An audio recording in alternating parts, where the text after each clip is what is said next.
ਹੁਣ ਤੁਸੀਂ ਦੱਸੋ, ਅਸੀਂ ਸਾਰੇ ਆਪਣੇ ਦੁਨੀਆ ਦੇ ਜਿੰਨੇ ਵੀ ਕੰਮ ਨੇ ਸਾਰੇ ਮੌਲਵੀ ਸਾਹਿਬ ਦੇ ਜ਼ਿੰਮੇ ਲਗਾ ਦਿੱਤੇ ਨੇ। ਨਮਾਜ਼ ਪੜ੍ਹਾਉਣੀ ਹੈ, ਮੌਲਵੀ ਸਾਹਿਬ ਨੂੰ ਬੁਲਾ ਲਓ। ਕੋਈ ਜਨਾਜ਼ਾ ਪੜ੍ਹਾਉਣਾ ਹੈ, ਮੌਲਵੀ ਸਾਹਿਬ ਨੂੰ ਬੁਲਾ ਲਓ। ख़त्म भी लाना है, मौलवी साहब ਨੂੰ ਬੁਲਾ ਲਓ। बेटी ਦਾ धी ਦਾ ਨਿਕਾਹ ਪੜ੍ਹਾਉਣਾ, मौलवी साहब ਨੂੰ ਬੁਲਾ ਲਓ। ਕੀ ਗੱਲ ਹੈ ਯਾਰ, ਅਸੀਂ ਮੁਸਲਮਾਨ ਨਹੀਂ ਹੈ? ਇਹ ਸਾਡੇ ਤੇ ਫਰਜ਼ ਨਹੀਂ ਹੈ ਕਿ ਸਾਨੂੰ ਵੀ ਇਹ ਸਾਰਾ ਕੁਝ ਆਉਣਾ ਚਾਹੀਦਾ? ਸਾਨੂੰ ਨਮਾਜ਼ ਵੀ ਆਉਣੀ ਚਾਹੀਦੀ, ਸਾਨੂੰ ਨਮਾਜ਼ ਜਨਾਜ਼ਾ ਵੀ ਆਉਣਾ ਚਾਹੀਦਾ, ਸਾਨੂੰ ख़त्म भी आना चाहिए, ਸਾਨੂੰ बेटी ਦਾ ਨਿਕਾਹ ਪੜ੍ਹਾਉਣਾ ਵੀ ਆਉਣਾ ਚਾਹੀਦਾ। ਇਹ ਸਾਰੀਆਂ ਚੀਜ਼ਾਂ ਸਾਡੇ ਤੇ ਵੀ ਫਰਜ਼ ਹੈ। ਇਹ ਸਾਰੀਆਂ मौलवी साहब ਦੇ ਜ਼ਿੰਮੇ ਨਹੀਂ ਹੈ। ਕਿ ਕਿਸੇ ਕਿਤਾਬ ਵਿੱਚ ਕਿਹੜੇ दीन च नहीं लिखा कि ये सारे काम मौलवी साहब ने करने ਨੂੰ आम मुसलमान नहीं कर सकता। ਇਹ ਅਸੀਂ ਸਾਡੀ ਨਾਇਲੀ ਹੈ, ਅਸੀਂ दीन ਤੋਂ ਪਿੱਛੇ ਹੋ ਗਏ हैं। ठीक है, ਅਸੀਂ ਸਾਰੇ ਕੰਮ ਮੌਲਵੀਆਂ ਤੇ ਛੱਡ ਦਿੱਤੇ ਨੇ। ਜੋ मौलवी साहब ਆਣਗੇ ਉਹ ਹੀ ਸਾਰਾ ਕੰਮ ਕਰਨਗੇ। खुदा ਦਾ खौफ करो यार, ਅਸੀਂ नाम ਦੇ मुसलमान रह गए हैं। ठीक है, ਇਹ ਸਾਰੀਆਂ ਚੀਜ਼ਾਂ ਸਾਨੂੰ ਵੀ ਆਉਣੀਆਂ ਚਾਹੀਦੀਆਂ ਨੇ। ਸਾਨੂੰ ਨਮਾਜ਼ ਜਨਾਜ਼ਾ ਵੀ ਆਉਣਾ ਚਾਹੀਦਾ।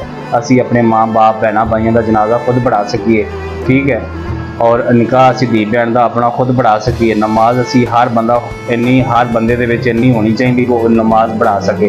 असी मौलवी साहब का इंतज़ार करते रहने, मौलवी साहब आएंगे तो जमात होएगी, नमाज होएगी। खुदा दा खौफ करो यार, आप मुसलमान नहीं है? अपने तो फर्ज नहीं अपन नमाज आती हो, जनाजा आता हो, ख़त्म शरीफ आता हो, निकाह आता हो, ये सारा कुछ अपने तो ही फर्ज है।